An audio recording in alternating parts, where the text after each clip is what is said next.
నిన్న మనం smart line Revanth Reddy కోకాపేటలో భూములు అమ్ముతాడు. అమ్ముతుండాలేడా? అమ్ముతున్నాడు.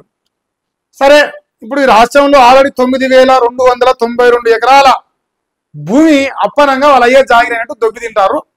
రేపో మాపో ఆ దందా షురు అవుతుంది. 5 లక్షల కోట్ల విలువ చేసే భూమి తింటారు. అరే, అదే పెద్ద స్కామ్ రా ఈ దేశంలో. ప్రపంచంలో అందరికంటే గొప్ప ముఖ్యమంత్రి అవుతుండు రేవంత్ రెడ్డి. నేను సంతోషపడ్డా మా అన్న కాబట్టి. కానీ 24 గంటలు దాట ముందుకే మళ్ళీ ఇంకో కొత్త వార్త. గిడ రాయదుర్గంలో 177 కోట్ల ఎకరం చొప్పున 2-3 వేల కోట్లు సంపాదించారు.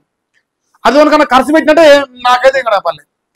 ఓ పథకానికో, ఒక బకాయిలకో, లేదా ఒక డెవలప్మెంట్ కోసమో, లేదంటే అప్పులకో, దేనికో దానికి వాడాలి. ఎందుకంటే మనం ప్రజల సంపద అమ్మేసి మరి దొబ్బి తింటున్నాం కాబట్టి దాన్ని అమ్మినప్పుడు ఏదో దానికి ఉపయోగపడాలి.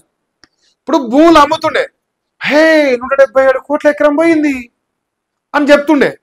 మరి భూమి అమ్మినప్పుడు దాంట్లో 4 రూపాయలైనా ప్రజలకు లబ్ధి జరగలేదు. కానీ 100కు 100 రూపాయలు అయిపోతుంది. ఇప్పుడు కోకాపేటలో భూములు అమ్మిరు 137 కోట్ల ఎకరం అని నిన్న నుంచి రాస్తున్నారు. మరి 137 కోట్ల ఎకరం పోయింది. అట్లీస్ట్ ఆ కోకాపేటలో ఉన్న గ్రామ పంచాయతీ కానీ 1 కోటి రూపాయలు రాసి అట్లా నష్టంగా 1 కోటి రూపాయలు ఉన్న డెవలప్మెంట్కి మాకెట్లాగో రూఢం లేదు.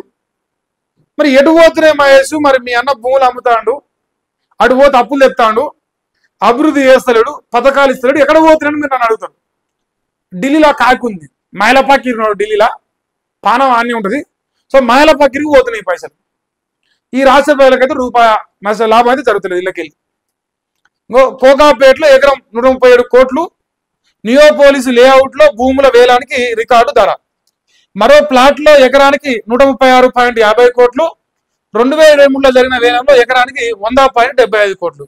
సో అప్పటికంటే ఇప్పుడు ఎక్కువ పోయింది. ఫుల్ పైసలు వస్తున్నాయి.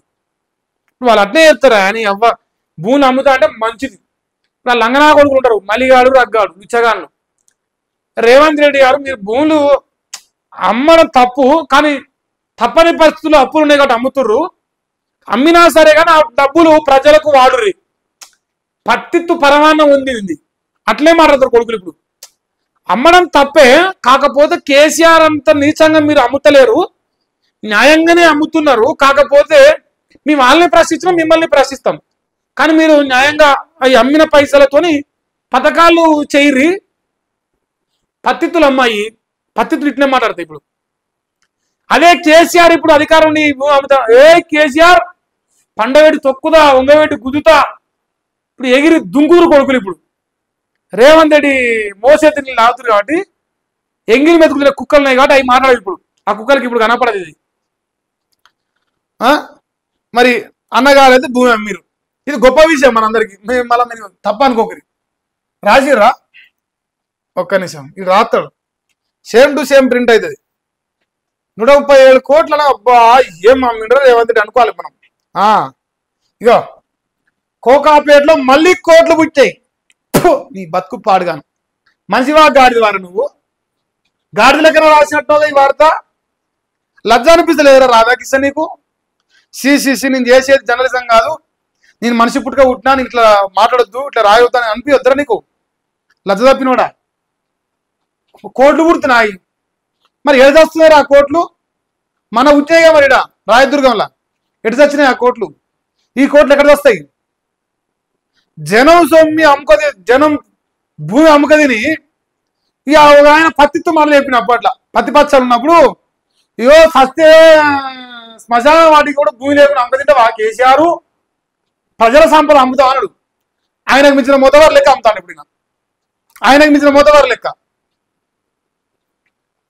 సేమ్ అబ్బా 137 కోట్లు వలికిన ఎకరం భూమి ధర 9.9 ఎకరాల వేలంతో హెచ్ఎండిఏకు 1,356 కోట్లు వచ్చినాయి.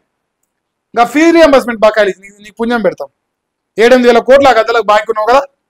పోతే పోయింది మా రుణం అనుకుంటాం. పోతే పోని ఈ 1,356 కోట్లు తీసుకుపోయి ఆ ఫీజు రియంబర్స్మెంట్ బకాయిలు లేదు. ఆ పెన్షన్దారులు మా పైసలు మాకు సస్తురాలు వాళ్ళకన్నీ ముసలోళ్ళు పాపం.